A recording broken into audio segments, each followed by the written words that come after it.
সত্যি সত্যি যদি এরকম হয়েই যায়, তো আপনি ভাবেন যে সমন্বয়কদের আসলে কি পরিণতি হবে। না, খারাপ অংশের পরিণতি বলতেছি না, তাদের যে আশা আকাঙ্ক্ষা, দিনরাত A team B team C team মিলে তারা যেইভাবে বিষয়টার পিছনে উঠে পড়ে লেগেছে, তাদের সারা দেশ জুড়ে যেই চলমান কর্মকাণ্ড, ভবিষ্যতে রাজনৈতিক প্ল্যাটফর্ম করুক অথবা না করুক, সবকিছু মিলিয়ে একটা বড় ধরনের ধাক্কা খেতে যাচ্ছে বৈষম্য বিরোধী ছাত্র আন্দোলনের সমন্বয়ক থেকে শুরু করে অনেকে জাতীয় নাগরিক কমিটি বা তাদের আরো যারা টিম মেম্বার আছেন, ব্লা ব্লা ব্লা।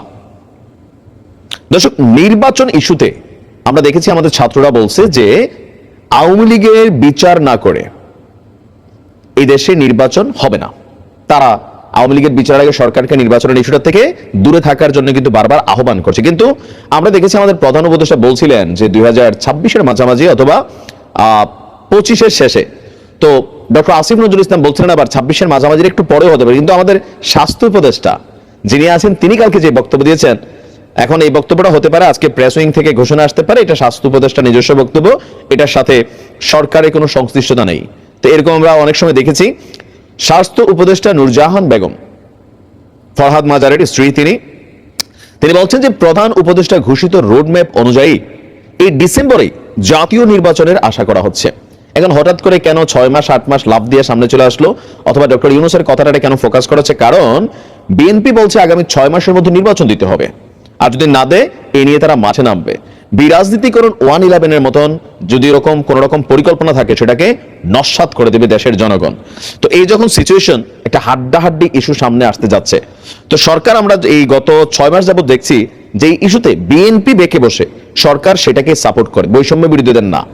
যদি বৈষম্য বিরোধীদের সাপোর্টটাকে সরকার মেনে নিত বা তাদেরকে সাপোর্ট দিত, তাদের ইচ্ছাগুলোকে, অনেক কিছু এখানে ঘটতো। কিন্তু দিন শেষে যেটাতে বিএনপির না থাকে সেটা কিন্তু সরকার করে না, ওইটাই হয় ঘুরে ফিরে যেটাতে বিএনপি হ্যাঁ বলে। কারণ ম্যাক্সিমাম মানুষই মনে করছে আগামীতে একটা সুষ্ঠু নির্বাচন হলে বিএনপি রাষ্ট্র ক্ষমতায় চলে আসবে, যত দ্রুত হবে বিএনপি তত দ্রুত আসবে, লেট হলে একটু ঝামেলা হইতে পারে।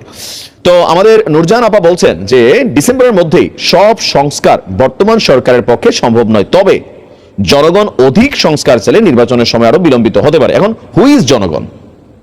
আপনি যখন বলেন যে জনগণ চায়, তাহলে আমাদের প্রশ্ন থাকে হু ইজ জনগণ? বিএনপি পন্থী জনগণ, জামাতপন্থী জনগণ, আওয়ামী পন্থী জনগণ? এই দেশে আম জনতা বলতে কেউই নাই। সবাই দল করে, কেউ মনে মনে আর কেউ রাজপথে বা মিডিয়া প্ল্যাটফর্মে। এদেশের ফাঁকগুলো একটা না একটা দল পছন্দ করে, ছোট ছোট বাচ্চারা এখন দলের আইডেন্টিফিকেশন করে, তাই না? সো জনগণ এখন বিএনপি, এই মুহূর্তে বিএনপির একটা বিশাল একটা অবস্থান, তাই না? তো রাজপথে ডাক দিলে আপনি তো দেখবেন সব জনগণ নির্বাচনের জন্য মাঠে নামছে। তারা কারা? বিএনপি পন্থী। এখন আবার ছাত্ররা যদি ডাক দেয়, তারাও নামাবে 2-1 লক্ষ। তো কোন জনগণের পাল্লা ভারী? সরকার ওই জনগণের পক্ষেই যাবে, এটা নিশ্চিত আমরা বলতেই পারি। তিনি আপনার গতকালকে সিলেটে একটা প্রোগ্রামে তিনি বলছেন যে আমরা স্বয়ংসম্পূর্ণ, আসলে তা নয়, আমাদের চলচল নিত্য প্রয়োজনীয় পণ্য আমদানি করতে হয়, ডলার সংকট আছে, আগের সরকারের করা ঋণগুলোকে পরিশোধ করতে হচ্ছে, এটা সত্য। এছাড়া আগের সরকারের এখানে প্রয়োজনীয় আমদানি পণ্যে ভ্যাট ট্যাক্স কমানোর কারণে ব্যালেন্স করতে গিয়ে কিছু পণ্যের শুল্ক বাড়ানো হয়েছে, ঔষধে নতুন আরোপিত শুল্ক কমানোর সুপারিশ চলছে, এটা কিন্তু বাস্তব। দেখেন বিএনপি আসলেও এখন বিএনপি যে বলছে যে গ্যাসের দাম কমাইতে হবে, এটা কমাইতে হবে, নিত্য প্রয়োজনীয় জন্য এটা কমাইতে হবে, কিন্তু বিএনপি অতীতে যখন ক্ষমতায় ছিল তখন তারেক রহমানের একটা বক্তব্য ভাইরাল আছে না, যে আসলে নিত্য পণ্যের দাম এটা কোনো সরকারি ব্যালেন্স রাখতে পারে না, এটা সিস্টেমে চলে, এটা বলা সোজা। কারণ আগের সরকারগুলা যে পরিমাণ লোন টোন ঋণ লুটপাট করে যায়, পরে সরকার এসে প্রথমে ওইটাতেই ধাক্কা খায়। এখন যদি হাওলাত থেকে হাওলাতগুলো পরিশোধ করা লাগে ইন্টারন্যাশনাল লেভেলে, বিশেষ করে IMF, বিশ্ব ব্যাংক আরো অথবা দাতা দেশ চীন বা ভারত, কারোর কাছে বিদ্যুতের বিল বকেয়া, তো বিএনপি আজকে যদি ক্ষমতায় আসে 2 মাস পরে ধরে নির্বাচন হয়ে গেল, তো তারা কি সেগুলো দিতে হবে না? না দিলে নতুন করে লোন পাবে, এগুলো পরিশোধ করতে হবে। সো কোন একটা রাজনৈতিক সরকার আসলো যে রাতারাতি একদম সবকিছু পরিবর্তন হইয়া মানুষ সুখে শান্তিতে নাকে তেল দিয়ে ঘুমাবে, বিষয়টা তো তা না। যে কোনো সরকারি রাষ্ট্র ক্ষমতায় বসলে তাদেরকে চ্যালেঞ্জ গ্রহণ করতে হবে, এটা হচ্ছে প্র্যাকটিক্যাল আপনার বর্তমান অবস্থা।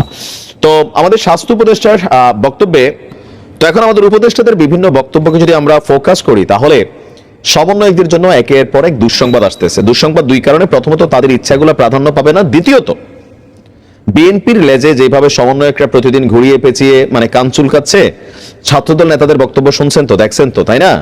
যে যেই ঘোষণাপত্র আসবে এটা ইতিহাসের রাস্তা করে নিক্ষেপ করে ফেলে দিবে। তো একটা আভ্যন্তরীণ দ্বন্দ্ব কিন্তু সমন্বয়কদের সাথে আছে।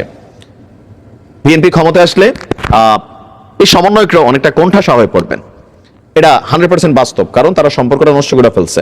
জামাতের সাথে খুবই সুসম্পর্ক, বাট জামাত এককভাবে রাজনৈতিকভাবে দল গঠন করবে বা সরকারে আসবে, এটা এখন পর্যন্ত বাংলাদেশের মানুষ অনেকে বিশ্বাস করতে চায় না। তবে জামাতের কর্মীরা যথেষ্ট আত্মবিশ্বাসী, বলতেছে এবার চমক দেখাবো। জামাতও নানানভাবে তাদের কর্মকাণ্ড চালাচ্ছে। তো সকল কিছু মিলিয়ে 5ই আগস্টের শেখ হাসিনা সরকারের পতন ঘটানোর পর সমন্বয়কদের অর্জন বলতে আমি আসলে ওইভাবে কোনো কিছুই দেখি না। এখনো আহত যে ছাত্ররা আছে, চিকিৎসা পায় নাই, কেউ মাথার ভিতরে এতগুলো স্প্লিন্টার নিয়ে ঘুরছে, কেউ বিকলাঙ্গ হয়ে গেছে, কেউ পঙ্গু হয়ে গেছে, কারো চোখ নষ্ট হয়ে গেছে, সার্জিসদের বিরুদ্ধে প্রতিবাদের আওয়াজ উঠতেছে। সো এখানে কোনো কিছুই গোছালো না। কেউ কেউ বলছে তোমরা চিকিৎসা বাদ দিয়ে তোমরা রাজনৈতিক দল দিকে, সফরের দিকে মনোযোগ দিছো, এমপি হওয়ার স্বাদ প্রকাশ করতেছো। ভাই, আমরা হাসপাতালে কাতরাচ্ছি, আমাদের রক্তের উপর দিয়ে তোমরা গেছো। নানান বক্তব্য এখন মিক্সিং আছে।